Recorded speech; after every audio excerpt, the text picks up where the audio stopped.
সাদা গরম ভাতে ইলিশ ভাজা আর পটল ভাজি হলে এটাই যেন অমৃত মনে হয়।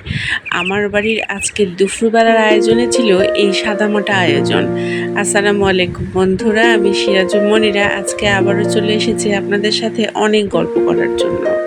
আমার বাড়িতে সাধারণত ঝোল তরকারি না হলে কেউ খেতে চায় না, কিন্তু জ্বরে সবার মুখের রুচির অবস্থা এত খারাপ যে কেউ আর ঝোল তরকারি কেন কোনো কিছুই খেতে চাচ্ছে না।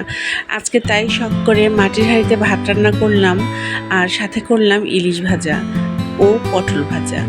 বড় উঠোনালা বাড়ি হলেও আমাদের বাড়িটা গ্রামে নয় বরঞ্চ শহরে, তাই গ্রামের বাড়ির অনেক কিছুই আমি উপভোগ করতে পারিনি।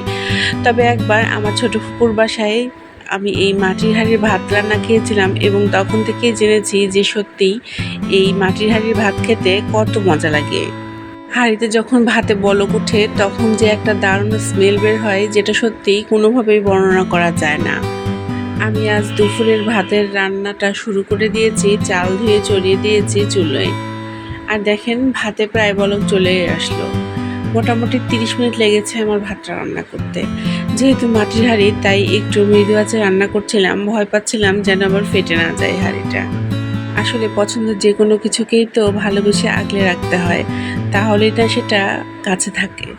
কথা বলতে বলতে আমার সাদা ভাত রান্না একদম তৈরি হয়ে গিয়েছে। এখন আমি ইলিশ মাছটা কেটে ধুয়ে পরিষ্কার করে রেখেছি, সেটা লবণ হলুদ এবং মরিচের গুঁড়া মাখিয়ে রেখেছি। সেটাই এখন ভাসানো তেলে ভেজে নেব। আমি সবসময় ইলিশ মাছ রান্না বা ভাজি করার সময় সরিষার তেল ব্যবহার করি, আর আজকেও তাই করেছি। এটা আমার একটা বদ অভ্যাস বলতে পারেন, যে ইলিশ মাছ ভাজি করার সময়ও আমি সরিষার তেলটাই বেশি পছন্দ করি।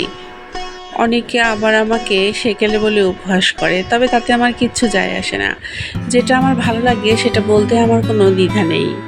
ইলিশ মাছগুলো যখন একটু ভাজা ভাজা হয়ে যাবে তখনই আমি পটলগুলো অ্যাড করব।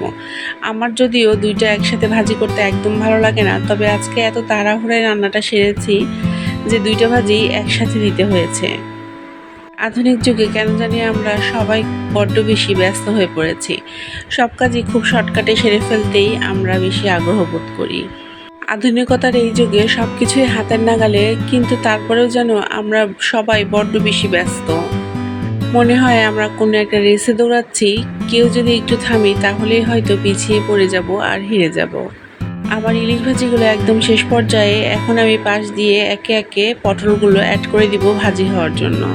সাদা গরম ভাতে কে কে এরকম মুচমুচে ইলিশ ভাজা খেতে পছন্দ করেন অবশ্যই আমাকে কমেন্টে জানাবেন। আর আজকের এই ছোট্ট ভিডিওটি যদি আপনাদের মনে একটুখানি জায়গা করে নেয় তাহলে অবশ্যই লাইক, কমেন্ট এবং শেয়ার করে আমার পাশে থাকবেন। আজকে তাহলে এখানেই বিদায় জানাচ্ছি। সবাই ভালো থাকবেন। আল্লাহ হাফেজ।